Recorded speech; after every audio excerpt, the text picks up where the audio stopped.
하나님의 나라를 생각하면서 저 하늘에는 눈물이 없네, 거기는 슬픔도 없네. 함께 찬양하겠습니다. 저 하늘에는 눈물이 없네, 거기는 슬픔도 없네. 저 하늘에는 눈물이 없네, 거기는 승리만 있네. 고통은 모두 다 사라져버리고 영광만 가득하겠네. 우리의 주님과 나 함께 있을 때 영원한 기쁨 넘치네. 저 하늘에는 눈물이 없네, 거기는 기쁨 넘치네. 저 하늘에는 눈물이 없네, 거기는 찬송 넘치네. 세상의 근심은 사라져버리고 영광만 가득하겠네. 우리의 주님과 나 함께 있을 때 영원한 기쁨 넘치네. 저 하늘에는 눈물이 없네, 거기는 즐거움 있네. 저 하늘에는 눈물이 없네, 거기는 사랑 넘치네. 인간의 욕심은 사라져버리고 영광만 가득하겠네. 우리의 주님과 나 함께 있을 때 영원. 한 번 더 찬양합시다. 저 하늘에는 눈물이 없네, 저 하늘에는 눈물이 없네, 거기는 슬픔도 없네. 저 하늘에는 눈물이 없네, 거기는 승리만 있네. 아멘. 고통은 모두 다 사라져버리고 영광만 가득하겠네. 우리의 주님과 나 함께 있을 때 영원한 기쁨 넘치네. 저 하늘에는 눈물이 없네, 거기는 기쁨 넘치네. 저 하늘에는 눈물이 없네, 거기는 찬송 넘치네. 세상의 근심은 사라져버리고 영광만 가득하겠네. 우리의 주님과 나 함께 있을 때 영원한 기쁨 넘치네. 저 하늘에는 눈물이 없네, 거기는 즐거움 있네. 저 하늘에는 눈물이 없네, 거기는 사랑 넘치네. 인간의 욕심은 사라져버리고 영광만 가득하겠네. 우리의 주님과 나 함께 있을 때 영원한 기쁨 넘치네. 나 자유 얻었네, 너 자유 얻었네, 우리 자유 얻었네. 나 자유 얻었네, 너 자유 얻었네, 우리 자유 얻었네. 주 말씀하시길 쇠사슬 끊겼네, 우리 자유 얻었네. 할렐루야. 나 자유 얻었네, 너 자유 얻었네, 우리 자유 얻어. 나 구원 받았네, 나 구원 받았네, 너 구원 받았네, 우리 구원 받았네. 나 구원 받았네, 너 구원 받았네, 우리 구원 받았네. 주 말씀하시길 쇠사슬 끊겼네, 우리 자유 얻었네. 할렐루야. 나 구원 받았네, 너 구원 받았네, 우리 구원 받아. 아멘 아멘. 나 성령 받았네, 성령 받았네, 너 성령 받았네, 우리 성령 받았네. 나 성령 받았네, 너 성령 받았네, 우리 성령 받았네. 아멘. 믿음으로 주 말씀하시길 죄사슬 끊겼네 우리 구원 받았네 아멘. 나 성령 받았네 너 성령 받았네 우리 성령 받았네. 나 기뻐하겠네 나 기뻐하겠네 너 기뻐하겠네 우리 기뻐하겠네.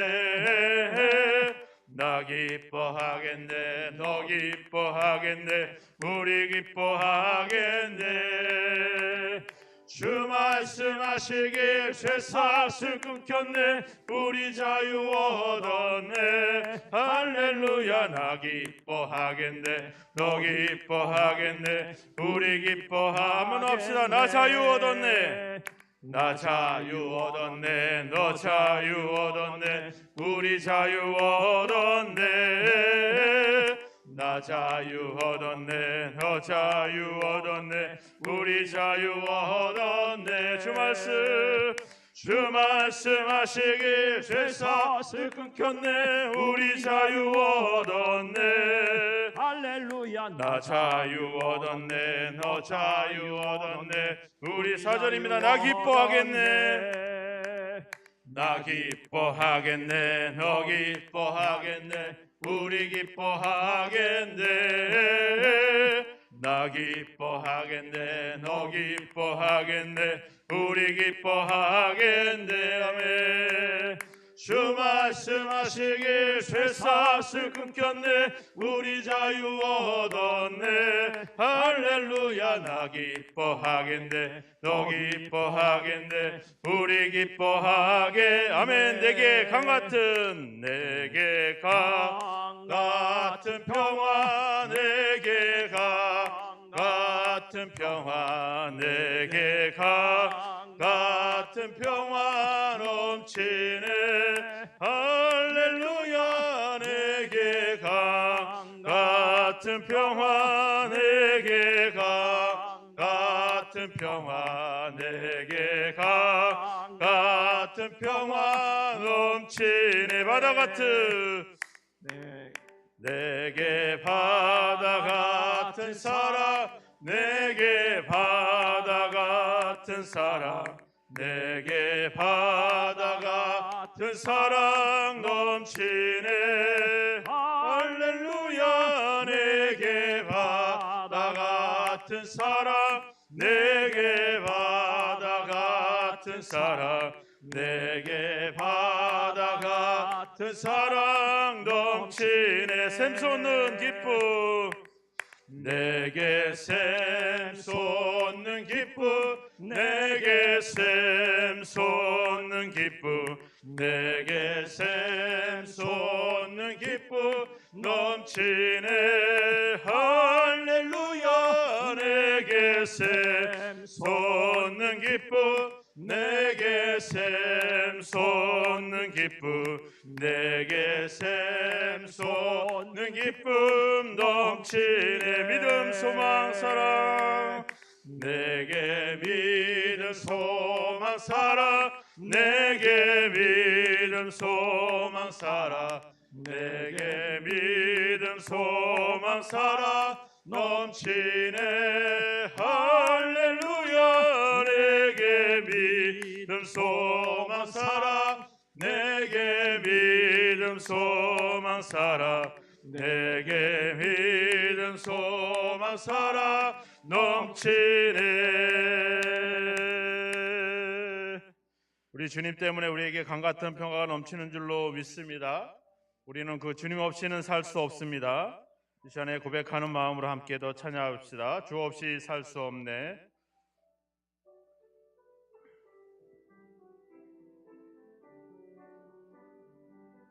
주 없이 살 수 없네 죄인의 구주여. 그 귀한 보배 피로 날 구속하시려. 구주의 사랑으로 흘리신 보혈이 내 소망 나의 위로 내 영광 됩니. 주 없이 없이 살 수 나 혼자 못 서리 나 혼자 못 서. 주님 그렇습니다. 힘없고 부족하며 지혜도 없도다. 내 주는 나의 생명 또 나의 힘이라. 주님을 의지하여 지혜를 얻으리.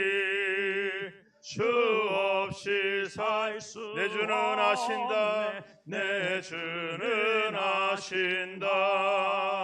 내 영의 깊은 간구 마음의 소원을 주밖에 나의 마음 네 알아주리요. 내 마음을 위로하사 평온케 하시네.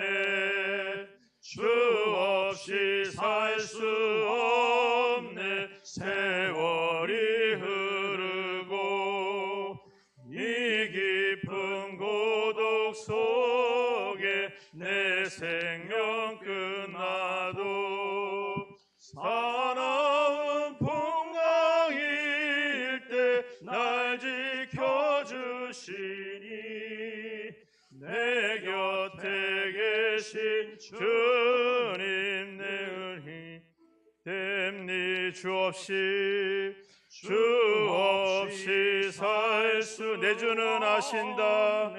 내 주 내 영의 깊은 간구 마음의 소원을 내 영의 깊은 간구 마음의 소원 주밖에 나의 마음을 주밖에 나의 마음 네 알아주리요. 내 마음 위로하사 평온케 하시. 주 없이 살 수 없네. 주 없이 살 수 없네. 세월이 흐르고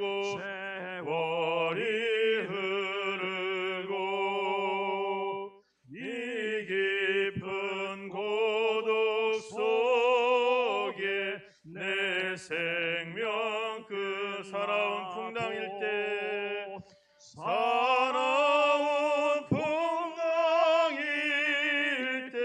날 지켜주시니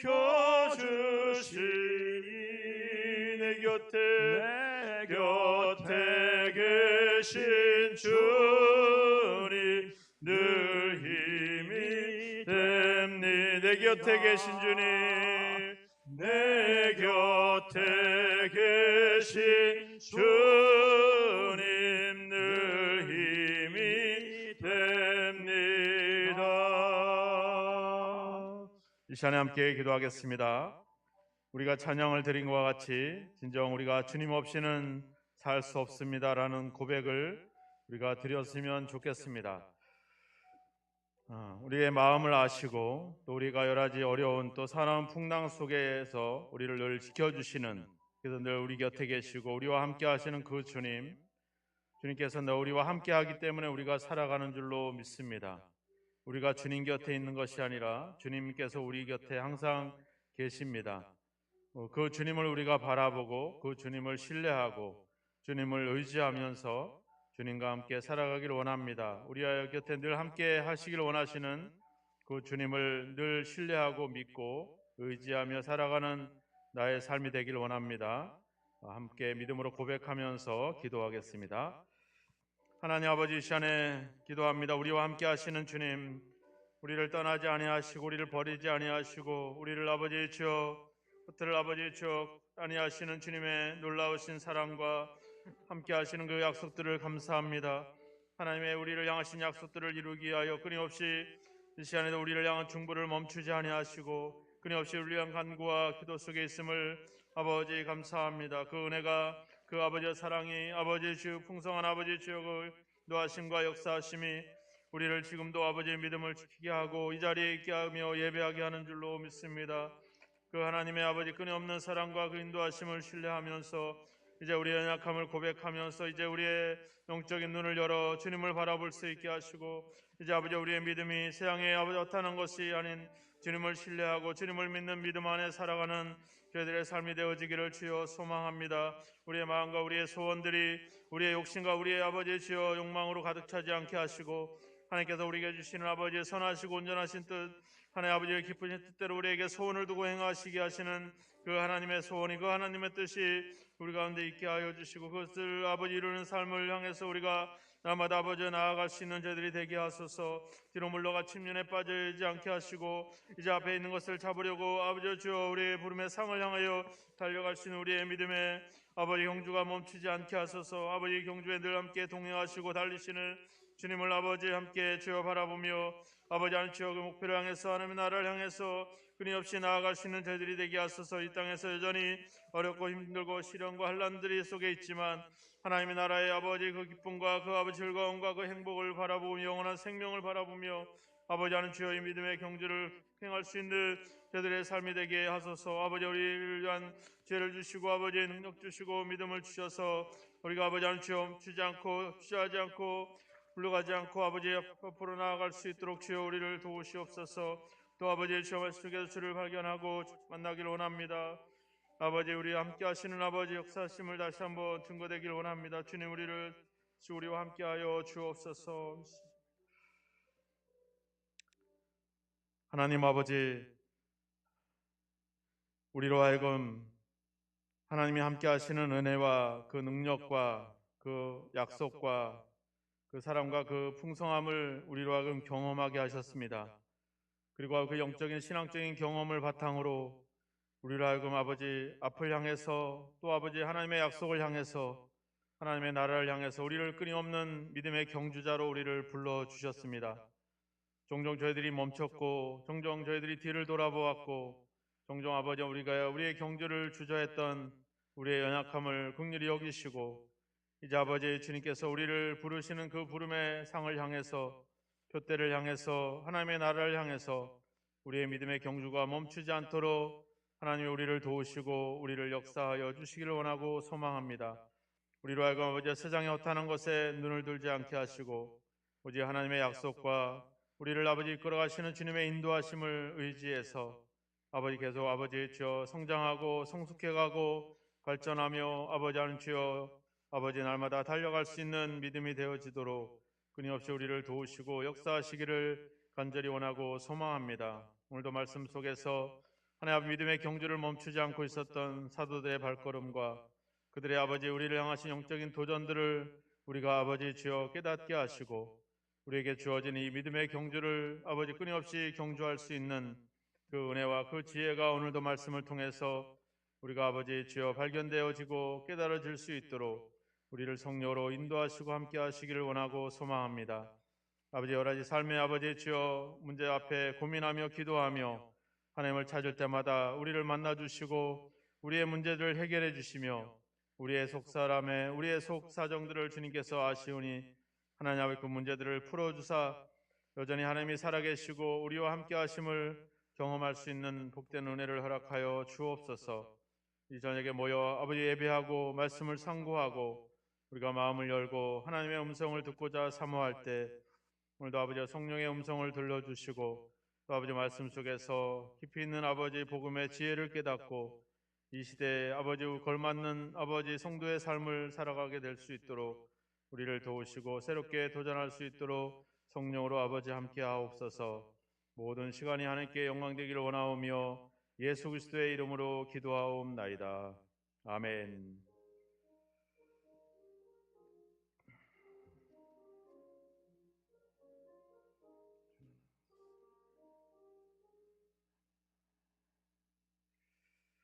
하나님의 말씀을 보겠습니다. 사도행전 18장 1절에서 4절 말씀까지 보겠습니다. 사도행전 18장 1절에서 4절입니다. 찾으셨으면 함께 읽겠습니다.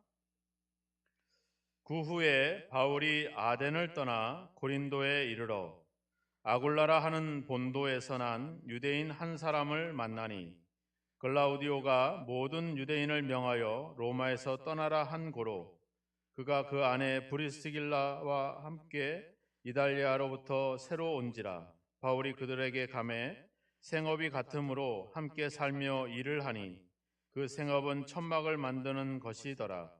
안식일마다 바울이 회당에서 강론하고 유대인과 헬라인을 권면하니라. 아멘.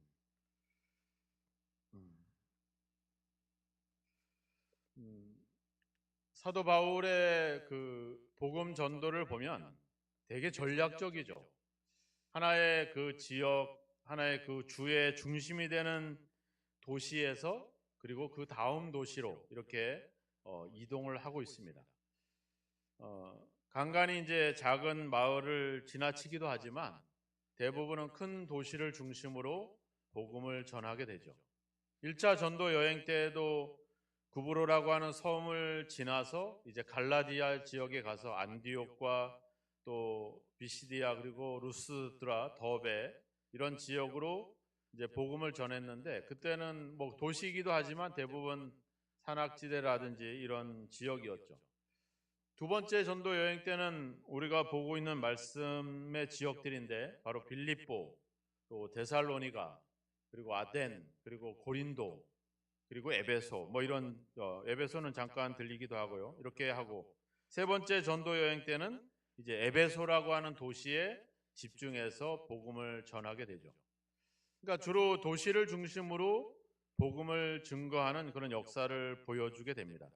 그리고 사도행전은 이제 그런 로마의 아주 광대한 지역에 어떤 두드러진 어떤 지점들을 통해서 복음이 막 그 방사선 모양으로 막 퍼져나가는 그런 어떤 그런 모습을 여기서 기록을 하고 있죠.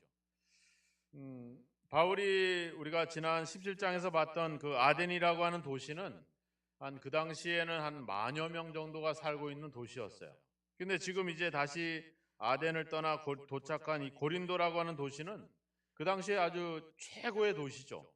그 당시에 최고 많을 때는 한 75만 명까지, 뭐 요즘으로 따지면 한 1,000만 명 이상 뭐 그 정도 될 정도로 그런 많은 사람들이 거주하는 지역입니다. 또 이제 고린도를 떠나서 나중에 에베소를 가게 되는데 에베소는 한 60만 정도의 시민이 살고 있는 그런 아주 대형 도시들이죠. 근데 도시들의 특징이 있어요. 아덴은 우리가 잘 알듯이 아테네죠, 그죠? 그러니까 철학의 중심, 어떤 지적인 학문적인 중심지가 바로 이 아덴이 됩니다. 거기에서 철학이 발생하고 민주주의가 발생하는 그런 지역. 그리고 그 당시에 전 세계적으로 바울 당시에 대학이 3개가 있었죠. 알렉산드리아, 그리고 이 아덴, 그리고 다소 이렇게 3개 지역에 그런 대학이 있었는데 바로 그 대학이 있었던 아주 그런 지적인 중심지가 바로 아테네에 있습니다. 반면에 또 고린도는 이제 해안가에 위치하고 있어서 대개 상업과 무역이 발달하는 그런 지역이 또 고린도 지역이기도 합니다. 이제 운하가 있었죠. 그러니까 배를 타고 가려면 한 320km를 돌아가야 되는데 운하가 있어가지고 그 운하를 통해서 한 5km나 한 6km만 가로질러 가면 다른 바다를 건널 수 있는 그런 어떤 도시가 바로 고린도라고 하는 지역이었습니다. 그러니까 그 지리적인 특징 때문에 대개 상업, 무역 이런 것들이 발달했던 어떤 경제적인 그런 중심지가 바로 이 고린도라고 하는 그런 지역이었죠. 또 에베소는 뭐 정치적인 중심지이기도 하지만 그 로마의 있었던 신전보다 거의 4배 이상 큰 그런 아데미 신전이 에베소에 있었습니다. 그리고 황제를 숭배하기도 했었고 그래서 에베소는 또 종교의 중심이 됐던 그런 도시이기도 하죠. 그래서 사도 바울은 이렇게 어떤 학문적인 중심지, 또 경제적인 중심지, 또 종교적인 중심지 그런 지역들을 통해서 끊임없이 복음을 전하는 그런 형태를 보여주고 있죠.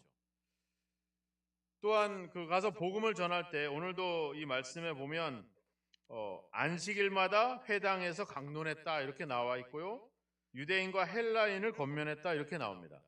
그러니까 사도 바울은 복음을 전할 때 항상 같은 유형이 있었어요. 즉 회당에서 먼저 유대인들에게 복음을 전합니다. 근데 대부분 유대인들은 받아들이지 않아요. 그죠? 유대인들이 그것을 거부합니다.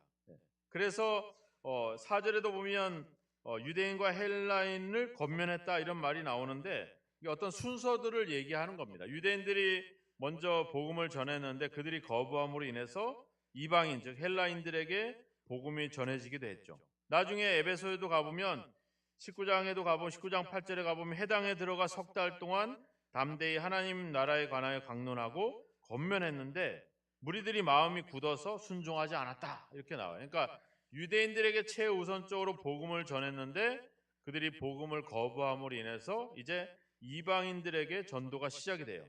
그래서 18장 6절에도 보면 그들이 대적하여 비방하거늘 바울이 옷을 털면서 너희 피가 너희 머리로 돌아갈 것이다 하면서 이후에는 이방인에게로 가리라 하면서 7절에 가보면 디도 유스도라고 하는 사람을 만나서 그 이방인 집에서 이제 복음을 전하는 사역이 시작이 되죠. 또 19장에도 가보면 19장 9절에도 보면 어떤 사람들이 마음이 굳어 순종하지 않고 무리 앞에서 이 도를 비방하거늘 바울이 그들을 떠나 제자들을 따로 세우고 두란노 서원에서 날마다 강론했다. 유대인들에게 복음을 전하려고 했지만 그들이 거부해가지고 이방인에게로 가서 복음을 전하는 그런데 어떤 거점을 마련하죠. 그죠? 디도 유스도라고 하는 집삽 아니면 두란노 서원이라고 하는 그런 곳에서 이제 복음을 전하는 그런 일들을 하게 됩니다. 그래서 복음을 전했더니 어떻게 되냐면 18장 8절에 보면 해당장 그리스도보가 온 집과 더불어 주를 믿었다. 그리고 수많은 고린도 사람도 듣고 믿고 세례를 받았다. 이렇게 표현이 나와요. 그리고 19장 10절에도 가보면 2해 동안 아시아에 사는 자들은 유대인이나 헬라인이나 다 주의 말씀을 듣더라. 그러니까 유대인들에게 복음을 전하고 그들이 거부하자 이방인에게로 가고 근데 이방인들은 그 복음을 영접하고 예수님을 영접해서 믿음을 가진 사람들이 등장을 하죠. 그리고 나서 그 다음에 거기서 끝나는 게 아니에요. 거기에 그 바울이 전한 그 말씀 복음에 대해서 하나님이 확증을 해주는 사건들이 발생을 해요. 그래서 18장 9절에 가보면 밤에 주께서 환상 가운데 바울에게 말씀하셨다. 이렇게 나온다거나 아니면 19장 11절에 가보면 하나님이 바울의 손으로 놀라운 능력을 행하게 하셨다. 이렇게 나와요. 그러니까 복음을 유대인들에게 전했는데 거부하고 이방인들에게 갔는데 이방인들이 복음을 받아들이고 믿었어요. 거기서 끝나는 게 아니라 하나님께서 바울이 전하고 있는 이 복음이 옳다. 그리고 그것이 진리라고 하는 사실을 또 능력으로, 기적으로, 그들의 환상으로 그들을 확증해 주면서 그 복음을 전하고 있는 사도를 격려할 뿐만 아니라 복음을 받아들였던 이방인들에게 예수 그리스도가 진리이고 하나님은 살아계시는구나 하는 것을 또 경험을 통해서 이런 체험을 통해서 그들의 신앙을 확증해 주셨다라고 하는 사실입니다. 그리고 또 거기서 또 나아갑니다. 18장 12절에 가보면 갈리오가 아가야 총독되었을 때 유대인이 일제히 일어나 바울을 대적하여 법정으로 데리고 가서 이제 법정 싸움이 돼요. 그런데 그 법정에서도 이제 그 바울과 그 복음이 적합하다라고 하는 그런 선포를 또 내리게 됩니다. 에베소에서도 19장 35절에 가보면 서기장이 무리를 진정시키고 이르되 에베소 사람들아 하면서 그 바울이 전한 복음에 대해서 이것이 그 로마의 관원들을 통해서 적합하다라고 하는 것을 보여줍니다. 흐름을 좀 대략 이해할 수 있겠죠? 유대인들에게 복음을 전했는데 그들이 받아들이지 않자 이방인에게 가고 이방인들에게 가서 복음을 전했는데 그들이 예수님을 영접했어요. 그리고 그들이 가진 믿음을 확증하기 위해서 하나님이 능력과 기적을 베풀어 줍니다. 그리고 또 로마의 관원들을 통해서 기독교가 이단이나 사이비가 아니라 적합한 또 합당한 어떤 신앙이라고 하는 사실을 로마 관원을 통해서 또 확인을 시켜줘요. 이거를 누가 기록하는 거예요? 누가라고 하는 의사가 누가복음과 사도행전에서 이걸 기록하는 거죠. 그럼 이 성경을 딱 봤을 때 이제 로마 사람들한테 이 편지를 보내는 거잖아요. 이 성경을 딱 봤을 때 로마인들은 기독교를 이상하게 보진 않겠죠. 그죠?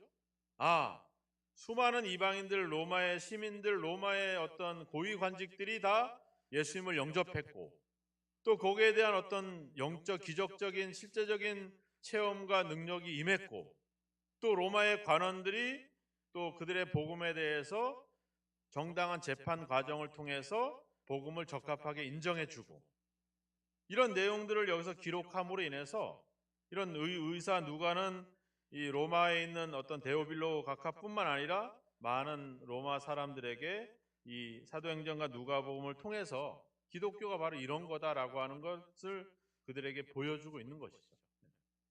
그러니까 단순히 성경은 그냥 우리가 살아가야 될 어떤 삶의 이야기들을 얘기하는 것뿐만 아니라 이렇게 세상을 향해서 우리 기독교에 대해서 기독교의 정당함과 이것이 진리라고 하는 사실들을 입증해주는 그런 역할들을 여기서 하고 있다라고 하는 겁니다. 우리가 이제 점점 하비콕스라고 하는 신학자가 이제 1965년에 세속 도시라고 하는 책을 쓰게 됩니다. 이제 그러면서 오늘날 우리 시대의 가장 특징이 바로 도시화가 되는 것이다 이런 이야기를 합니다. 그래서 이젠 앞으로 뭐 인구의 지금은 한 5분의 2나 5분의 3 정도 그렇지만 이젠 앞으로는 이제 절반 이상이 다 도시에 거주하게 되는 그런 현상들이 일어날 것이다.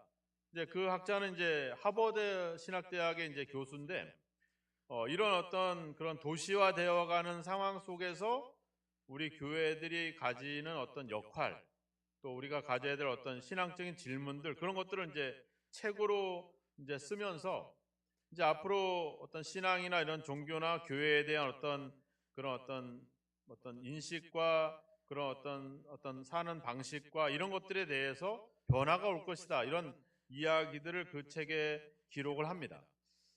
비록 이제 그분이 뭐 예전에는 한 세계 10대 신학자 중에 하나였었는데 그분의 이야기가 바르긴 하지만 또 위험하기도 하는 것도 있어요. 그래서 그분은 뭐 해방 신학이라든지 아니면 뭐 불교와 기독교 이런 종교 간의 어떤 대화를 중요시 여기는 그래서 기독교인들이 지금 현실의 세계에 대해서 이 현실 세계를 변화시켜 가야 된다. 우리가 그 영적인 영역, 즉 하나님의 나라라든지 이런 것에 우리가 피하려고 하는 생각들을 버리고 우리의 삶에 대해서 적극적으로 개입을 해야 된다. 이런 주장을 하는 학자이기도 합니다.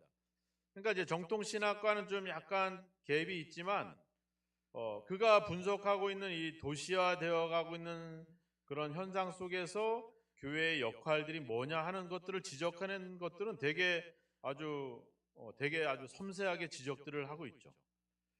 그 책을 제가 잠깐 예전에 기억을 떠오르면서 오늘 이 도시를 중심으로 복음을 전하고 있는 이 사도 바울의 사역을 보면서 이제 우리의 어떤 신앙과 또 교회의 역할들에 대해서 우리가 좀 더 깊이 있게 고민을 해야 되지 않겠나.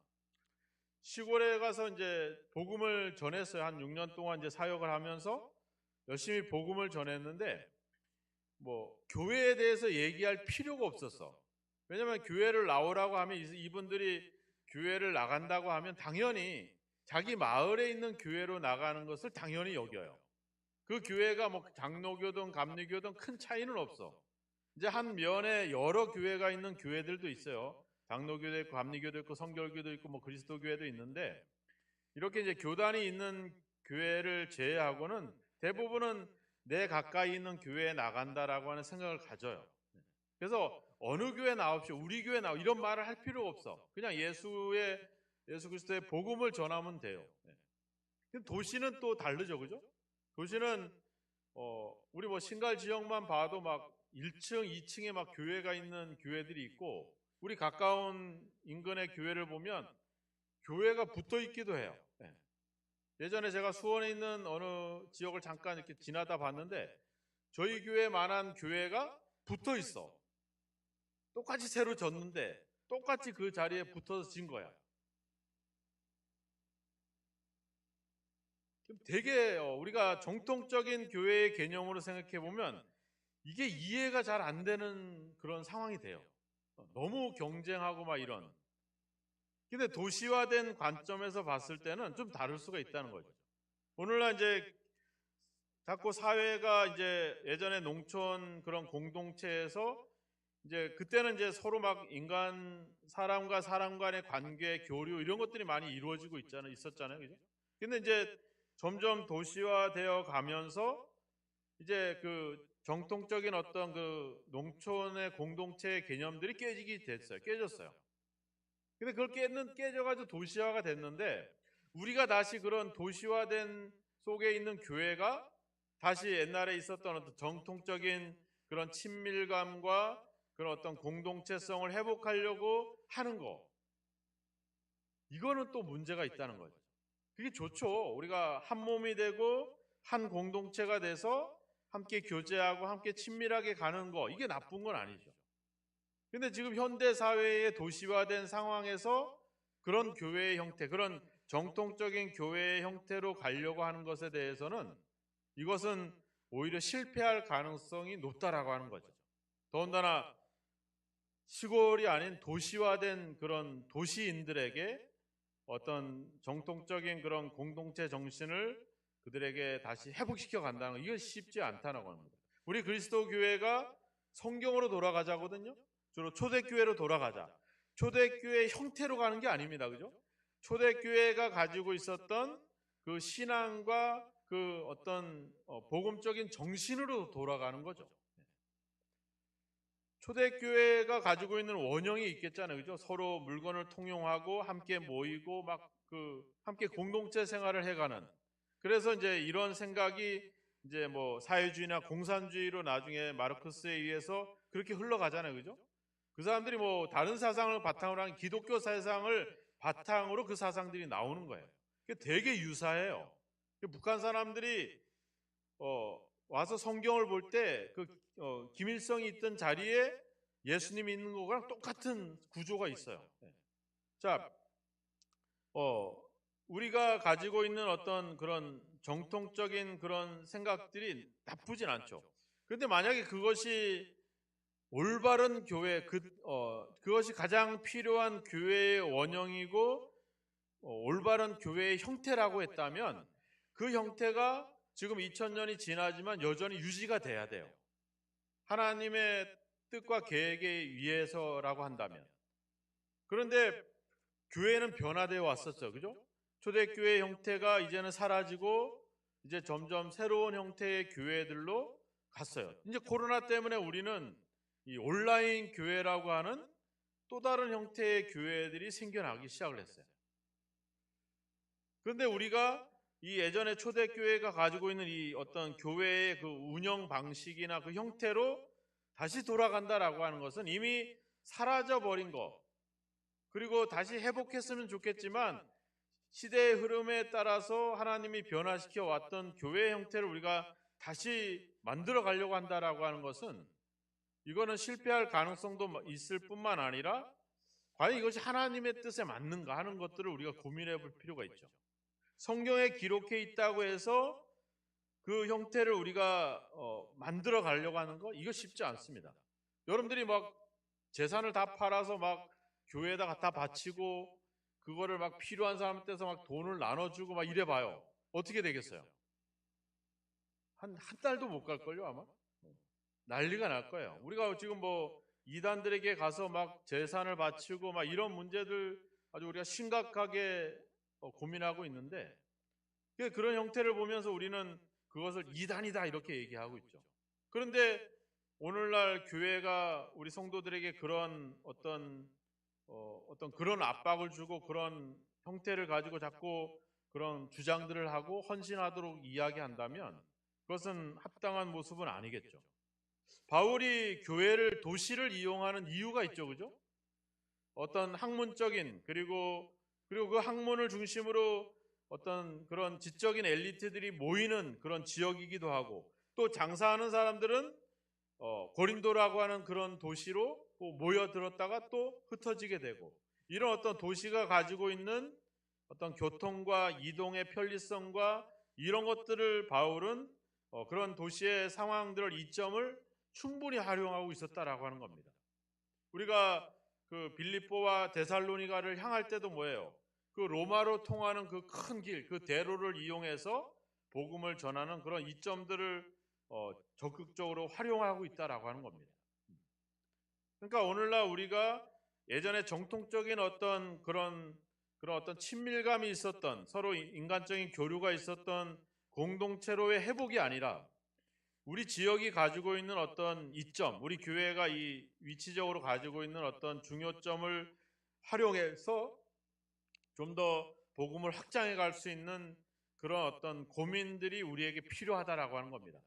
목사님만 고민하세요 이러지 말고 제가 하는 이야기들 여러분들이 좀 지혜롭게 들으시고, 우리 교회가 이 지역의 이점을 활용할 수 있는 어떤 그런 것이 뭘까, 이런 것들을 한번 우리가 고민해 보는 것이 필요하죠. 전에는 우리가 정통적인 사회 속에서는 우리 옆에 있는 가족, 우리 옆에 있는 이웃이 중요했어요.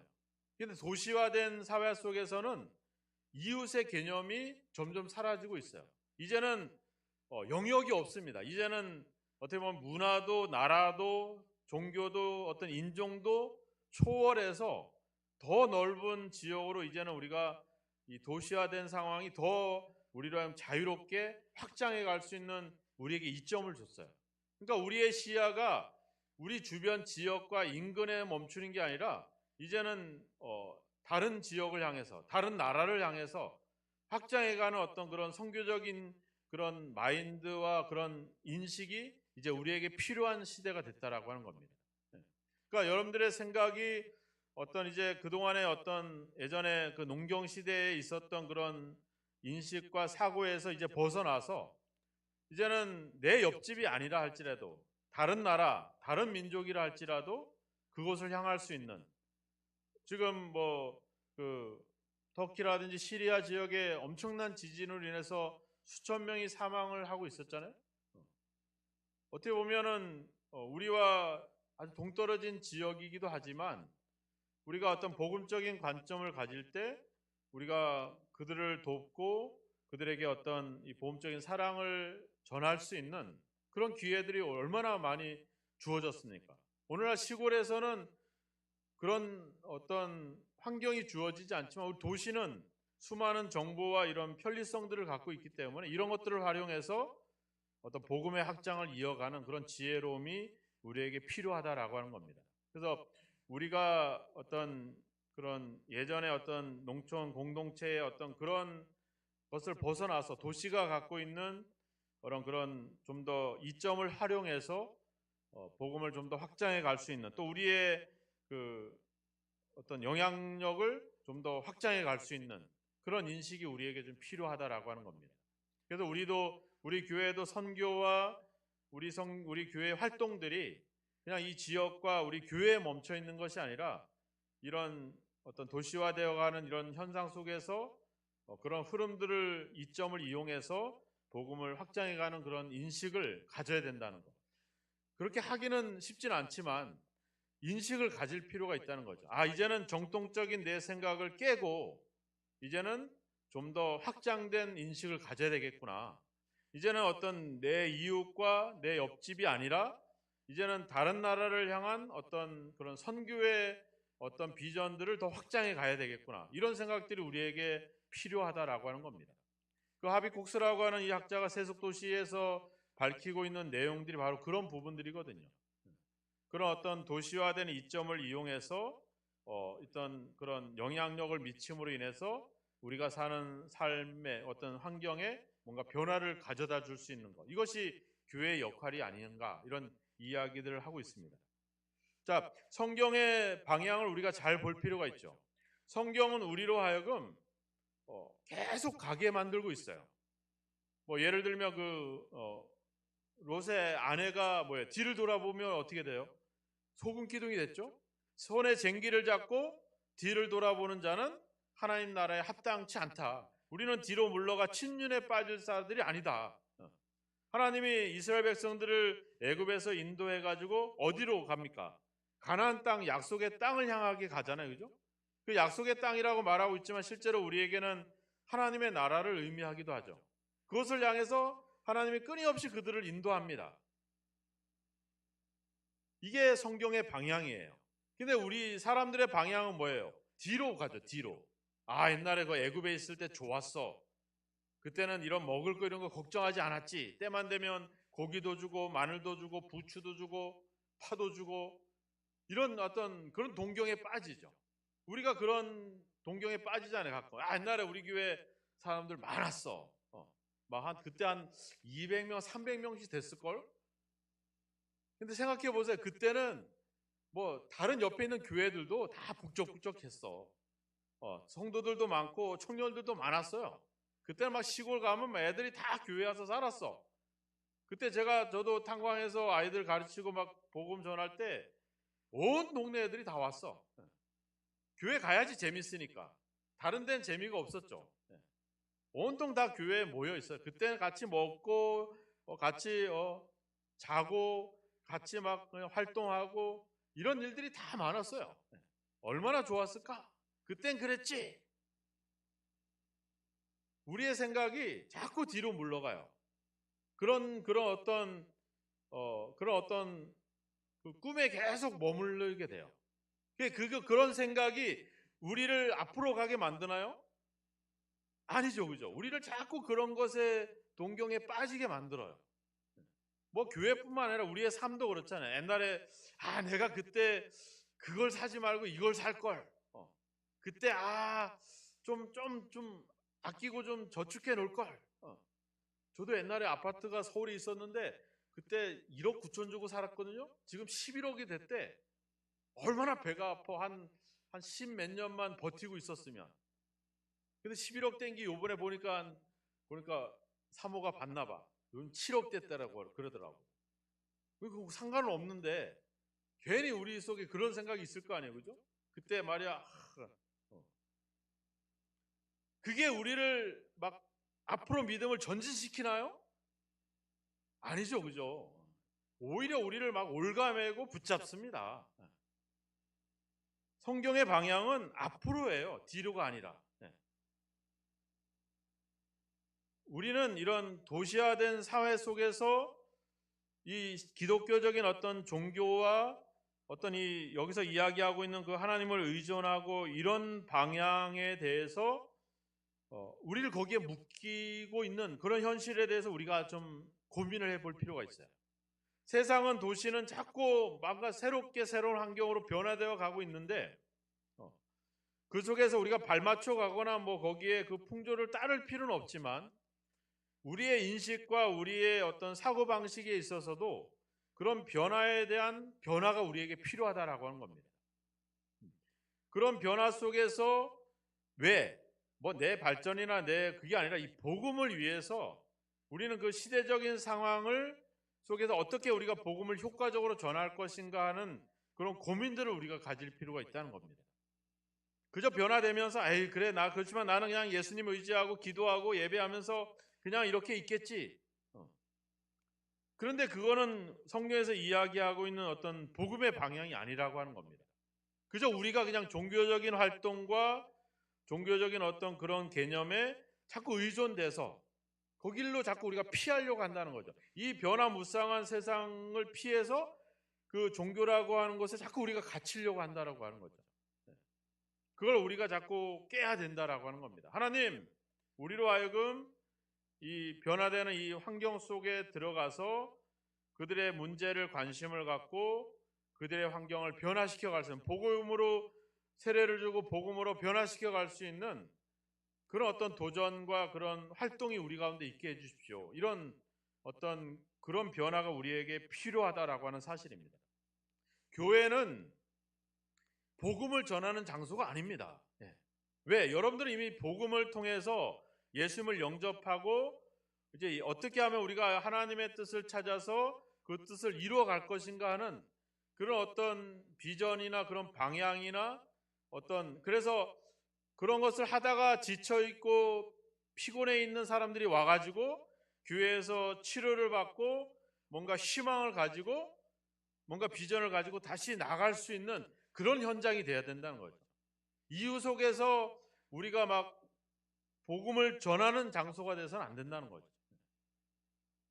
그러니까 어떻게 보면 교회는 우리가 예수님을 이야기하고 그리스도를 이야기하지만 그 예수님과 그 그리스도를 알지 못하는 그 도시화된 도시인들에게 어떤 복음을 전할 수 있는 어떤 그런 현장, 어떤 그런 희망, 그것이 우리가 교회가 되어야 되지 않겠나 이런 생각들을 갖습니다. 도시가 가지고 있는 어떤 많은 어떤 다른 문제도 있죠. 경제적인 차별, 어떤 불이익, 아니면 또 범죄, 폭력, 어떤 가정들이 파괴되고 있는 것들, 아니면 이런 지역 간의 어떤 여러 가지 그런 차별로 인한 어떤 지역 간의 긴장, 뭐 오늘날 그거 많이 그런 싸움을 하고 있잖아요. 지역 간에. 그런 문제들 가지고 있죠. 당연히 도시는. 하지만 그런 문제점을 가지고 가는 것이 아니라 교회가 가진 어떤 이런 변화와 이런 어떤 편리함과 어떤 이런 어떤 교통과 이런 것들을 통해서 이런 것들을 교회의 어떤 긍정적인 요소를 통해서 우리가 복음을 위해서 그것을 활용할 수 있는 그런 지혜가 우리에게 필요하지 않겠나. 그리고 교회는 이제 그런 도시를 복음화할 수 있는 그런 성도들에게 뭔가 그들을 치료해주고 그들에게 희망을 주고 뭔가 꿈을 줄 수 있는 그런 교회로 가야 되지 않겠나 그런 생각들을 갖습니다. 우리 교회가 자꾸 예전에 멈춰 있진 않은가, 예전의 생각으로 그런 동경에 빠져 있진 않은가, 우리가 변화되는 세상이 너무 무서워서 그냥 그저 우리가 교회 안에 숨어 있진 않은가 이런 것들을 우리가 한번 볼 필요가 있죠. 우리가 지난번에도 우리가 이야기했지만 그 엄청난 아테네라고 하는 이 철학과 학문과 모든 것의 중심이 됐던 그 아테네에 바울이 혼자 덜렁하게 남아있을 때 바울은 얼마나 두려웠겠어요. 어떻게 이 교회, 이 지역에, 이 도시에 복음을 전할 수 있을까 하는 고민도 있었지만 때론 그 도시가 가지고 있는 이점을 통해서 복음을 전하려고 하는 어떤 그런 기대도 또한 바울에게 있었다는 겁니다. 우리에게 이 변화되는 세상 속에서 우리가 가지는 두려움도 있지만 한편 이런 상황에서 우리가 어떻게 하나님이 주시는 지혜로 말미암아 이 도시가 가진 이점과 긍정적인 면을 활용해서 더 복음을 확장해 갈 수 있는 어떤 그런 비전도 우리가 가질 수 있다는 거죠. 그러니까 두려움도 있지만 때론 기대감이 있는 거. 하지만 그 기대감이 더 우리로 하여금 더 희망이 되게 하고 그 하나님의 약속이 우리에게 더 소망이 돼서 그 두려움을 뚫고 나아갈 수 있는 거. 이것이 우리 지금 오늘날 우리 교회들 또 우리 신갈교회에 필요한 부분이 아닌가 그런 생각들을 갖습니다.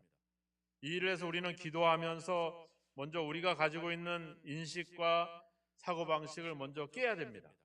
정통적인 것에 머물러 있고 예전에 머물러 있던 우리의 생각을 깨고 이제 우리가 어떻게 하면 더 앞으로 가야 될 것이냐. 하나님께서 우리에게 주신 이 신갈이라고 하는 이 용인이라고 하는 이 중요한 어떤 좋은 이점들을 우리가 어떻게 활용해 갈 것인가 하는 그런 고민들 또 그런 어떤 생각들이 우리에게 필요할 것입니다. 그래서 혹시 이 교회를 그래도 제가 대표해 가고 리더해 가고 있으니까 제가 자꾸 예전으로 가려고 한다거나 또 이런 변화 속에서 자꾸 움츠러들다거나 이럴 때마다 여러분들이 도전을 줄 필요가 있죠. 제가 기도하고 있습니다. 제가 어떻게 할 수는 없지만 그 어떤 지혜와 그 방향을 찾을 수 있도록 제가 같이 기도하겠습니다. 지금 좀 주저하고 있는 거 없고 지금 자꾸 뒤로 좀 물러가고 있는 것 같습니다. 뭔가 좀 자꾸 목회자한테 또 저는 또 여러분들한테 이런 도전들을 주면서 함께 가야 될 것입니다. 오늘 사도 바울이 이런 도시를 중심으로 복음을 전하고 있는 그 어떤 사역과 그 방향들을 우리가 보면서 우리가 그가 가지고 있는 어떤 이 그를 통해서 이루어가는 하나님의 어떤 사역과 그 복음의 방향과 우리의 방향이 같은 방향을 향하고 있는가?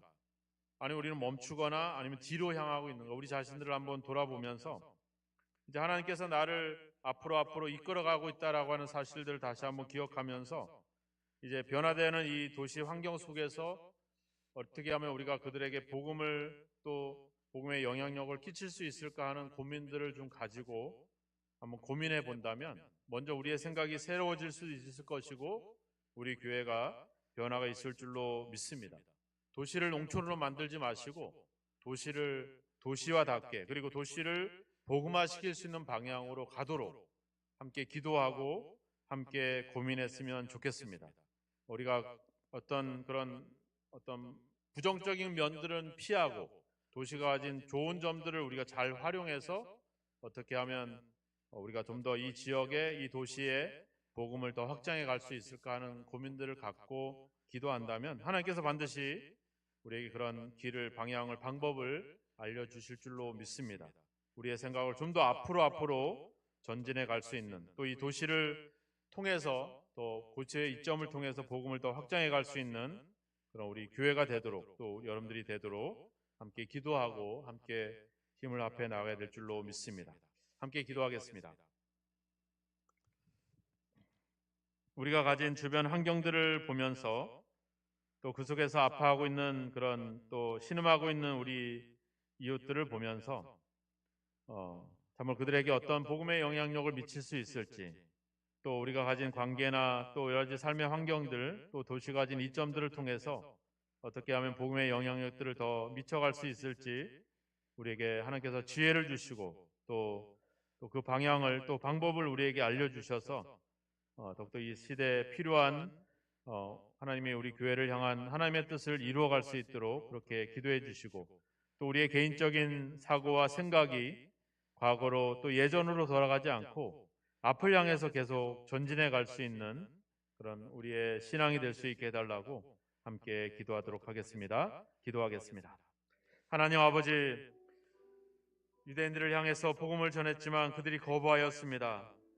아버지 주여, 거기에 멈추고 거기에 주저앉아 있지 않고 거기에 실망하지 않고 이젠 이방인들을 향해서 끊임없이 아버지 복음을 전하며 도시가 가진 이점을 활용해서 복음을 폭발적으로 확장해 갔던 사도 바울의 그 사역과 그 아버지 주여 복음의 역사가 이제 다시 한번 우리 성도들을 통해서 우리 교회를 통해서 이 지역에서 아버지 나타나기를 주여 소망합니다.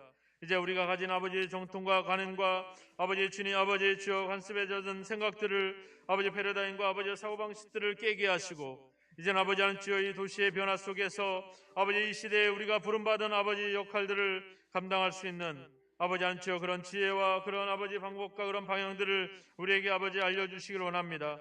아버지 말씀을 통해서 아버지 하나님 주여 그 아버지의 길을 우리가 찾기를 원합니다. 하나님 아버지 성령께서 우리를 도우셔서 아버지 시대의 아버지 주여 복음을 위해서 필요한 아버지의 삶을 필요한 교회를 이루어갈 수 있도록 아버지 다시 한번 우리를 사용해 주시고 우리를 인도해 주시기를 주님 아버지 간절히 원하고 소망합니다. 하나님 아버지 주님 아버지 도시를 우리가 잘 알고 잘 분석하고 아버지 잘 이해할 수 있게 하여 주시고 그들에게 아버지 하나님 주여 복음을 아버지 그들에게 구원을 선포할 수 있는 아버지 그런 담대함을 우리에게 허락하여 주옵소서. 때는 아버지 두려움도 있고 때는 아버지 하나님 주님 아버지 방향 없이 아버지 나아가는 우리의 연약함들도 있습니다. 하나님께서 우리를 도우시고 성령의 능력을 더해 주셔서 아버지 이 시대에 아버지 지역에 합당한 아버지 복음을 아버지 증거하고 아버지 새로운 변화를 일으켜갈 수 있는 아버지 교회로 이루어지게 하소서. 이 지역에 희망이 되게 하시고 아버지 지역의 영혼들을 치료해 줄 수 있는 아버지 치료의 현장이 되게 하시고 우리 아버지들에게 아버지 비전과 꿈과 방향들을 아버지 일러주고 제시할 수 있는 아버지 그런 아버지 주요 역할들을 수행해 갈 수 있도록 하나님 아버지 더 큰 아버지 지혜와 능력으로 함께 하시기를 하나님 아버지여 간절히 원하고 소망합니다. 하나님 아버지 주님 우리에게 더 큰 아버지와 지혜와 능력으로 함께 하시고 바울과 함께 하셔서 아버지 주님 많은 지역에 복음의 확장을 이루셨던 것처럼 이제 우리를 통해서 교회를 통해서 그 일들을 이루어내시고 이 시대에 아버지 새로운 해답을 제시해 줄 수 있는 아버지 주여 그 길을 찾을 수 있도록 방법을 찾을 수 있도록 하나님 아버지 도우시고 인도하소서. 먼저 우리의 생각을 새롭게 변화시키고 새롭게 전환하기를 원합니다. 우리의 고정된 생각을 깨고 더욱더 아버지 앞을 향해서 나아갈 수 있도록 주여 우리를 도와주시옵소서. 하나님 아버지 감사합니다. 믿습니다. 하나님 아버지 사도행전을 통해서 또 도시를 중심으로 복음을 확장해가는 증거해가는 아버지 사도 바울을 통해서 우리가 가야 될 새로운 아버지 주여 복음의 방향들을 찾아가기를 원합니다. 아버지 새롭게 변화되는 시대 속에 또 도시화되는 아버지 상황 속에서 하나님 아버지 주여 먼저 우리의 생각과 우리의 사고가 새로워지게 하시고 개혁되게 하시고 변화되게 하여 주셔서 정통의 아버지 머물러 있고 관행에 머물러 있던 생각들을 벗어버리고 이제 세상을 향한 가졌던 두려움들로 인해서 교회 안에 갇혔던 우리의 신앙들을 이제 벗어버리게 하시고 이제 아버지의 도시를 향해서 하나님 아버지 끊임없이 복음을 확장해 갈 수 있는 저희와 교회가 되어지기를 주여 소망합니다. 우리 신갈과 용인 지역에 아버지 하나님께서 아버지 펼쳐가시는 아버지의 도시적인 아버지 이점과 주님 아버지 주여 좋은 긍정적인 면들을 활용해서 이제 아버지 주님 복음을 더욱더 확장해 갈 수 있는 그런 역사를 다시 한번 나타내 주기를 주여 원합니다. 먼저 우리의 생각이 변화되게 하시고 우리 아버지 바라보는 아버지 시선이 이제 뒤에서 앞을 향할 수 있도록 도와주시고 이제 아버지 과거의 경험과 지식에서 이제는 하나님의 약속과 비전을 향할 수 있는 우리의 아버지의 세고의 생각의 변화가 일어날 수 있도록 도와주시며 우리 교회의 방향과 아버지 일들이 하나님 아버지 시대에 다시 한번 아버지의 주님 하나님의 약속을 붙잡고 그 속에서 제시하고 있는 아버지 믿음의 방향을 향해서 아버지 저 더욱더 나아갈 수 있는 교회로 저희를 인도해 주시기를 간절히 원하고 소망합니다. 초대교회가 가졌던 놀라운 복음의 열매들이 우리 성도들과 교회를 통해서 다시 한번 열매 맺어 가기를 원합니다. 하나님 이 시대에 합당한 아버지 복음의 아버지 주님 확장을 위해서 우리에게 그 지혜를 주시고 그 능력을 더해 주시고 하나님 아버지 주님 아버지 우리에게 주신 그 비전들을 더욱더 바르게 세워갈 수 있도록 우리를 도우시기를 주님 아버지 간절히 원하고 소망합니다. 그래서 아버지 이 도시화된 세상이 우리 교회로 말미암아 참으로 주님 바람직한 또 아버지 올바른 그런 환경으로 변화되어가는 역사들이 있도록 그래서 아버지 이 지역에 교회가 희망이 되는 아버지 역사가 이룰 수 있도록 하나님 우리를 사용하시고 우리와 함께하여 주시옵소서.